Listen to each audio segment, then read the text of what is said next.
Welcome to This Explainer. Today we're unpacking a truly fascinating text by the philosopher Zhu Feng. It's called Do What Should Be Done, Avoid What Shouldn't. And honestly, the journey this piece takes us on is just incredible. We're going to start with something super relatable, a pesky household nuisance, and then scale that exact same idea all the way up to human history, the literal laws of the cosmos, and finally our own personal paths to wisdom. Basically, we're looking at how setting strict boundaries is the absolute fundamental key to survival. So we kick things off with this fantastic cold hook straight from the text. Zhu Feng writes, "Every time I step into the shower, I hear the sound of mice scurrying across the ceiling." Now, he doesn't just hear them scurrying, right? He actually hears the squeaking of baby mice. He realizes a pair of mice have fully moved into his ceiling and are currently enjoying what he calls their domestic bliss. It's a funny, slightly gross mental image we can all totally picture. Now, naturally, your first instinct would be to drive them out of the house immediately, right? Get rid of them. Well, actually, instead of doing that, the author issues an internal ultimatum. He decides he's going to tolerate them, but only up to a very specific point. He lays out what's acceptable. You know, they can live up there, raise their young, make some occasional noise, maybe even steal a tiny bit of dog food. But there is a hard line. The absolutely unacceptable behavior would be overbreeding, digging holes everywhere, and damaging the home itself. He essentially warns them, whether they can understand him or not, that if they cross into that unacceptable territory, the consequences are going to be severe. He'll either bring in a cat or he'll lay poison everywhere. It's game over. And this perfectly illustrates the core concept we're exploring today. Do what should be done, avoid what shouldn't.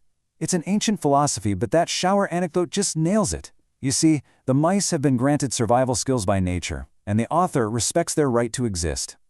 If they act within their bounds, if they only do what they should do, they can survive safely. But the absolute second they grow reckless, disaster strikes. Survival, at its very core, requires absolute restraint. Now, the author makes a really profound leap here. He compares his attitude toward those mice to the greatest creator's attitude toward humanity. Think about it. If humanity acts recklessly, if we indulge our endless desires and totally ignore our boundaries, who's to say when a metaphorical cat or poison might suddenly appear for us? Zhu Feng poses this incredibly powerful question. Could a devastating natural disaster, like the Indian Ocean tsunami, have been exactly that kind of cat? It's a stark, cautionary tale. If we overbreed and completely destroy our planetary home, we might face the exact same extermination the author threatened those mice with. Section 1. Lessons from Human History. Let's look at how this plays out with historical legacies. We've got a stark dichotomy between leaders evaluated almost entirely on whether or not they respected boundaries.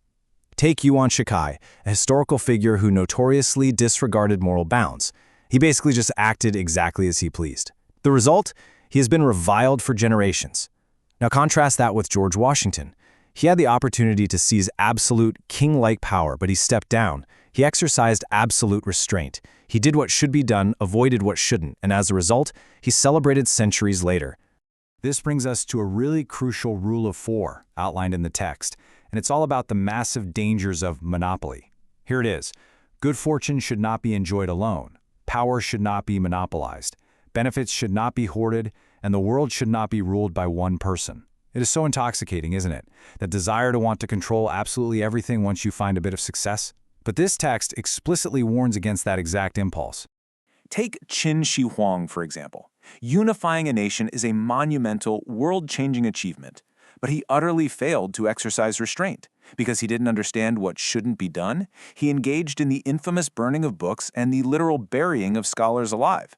Despite his massive accomplishments, those severe boundary-breaking actions earned him the intense scorn of intellectuals for millennia. The whole point is summarized beautifully in this quote from the text. We may escape human punishment, but we cannot escape the laws of the Tao. You see, heaven has its own scales of justice. People can be fooled temporarily. You might deceive someone today, and you might even enjoy some fleeting temporary success, but you can't fool people forever, and you certainly cannot cheat the underlying laws of the universe. Everyone, from a powerful world leader to a humble shepherd, has to understand this. Section 2. The Boundaries of Nature. So, stepping back, all things in the world must operate within limits. Think about the Earth itself. It only exists because it obediently orbits within the strict, invisible range of its gravitational forces. If it deviated from that path, if it tried to break its boundaries, it would literally cease to exist. Period.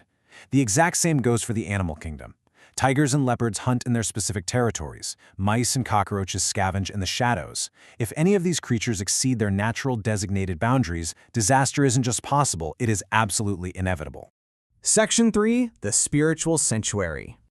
When it comes to an organization entirely focused on spiritual growth, like the Life Chen Yuan community mentioned in the text, they have to be incredibly strict about their boundaries.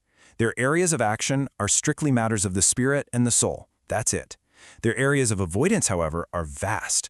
We're talking politics, administration, markets, and systems.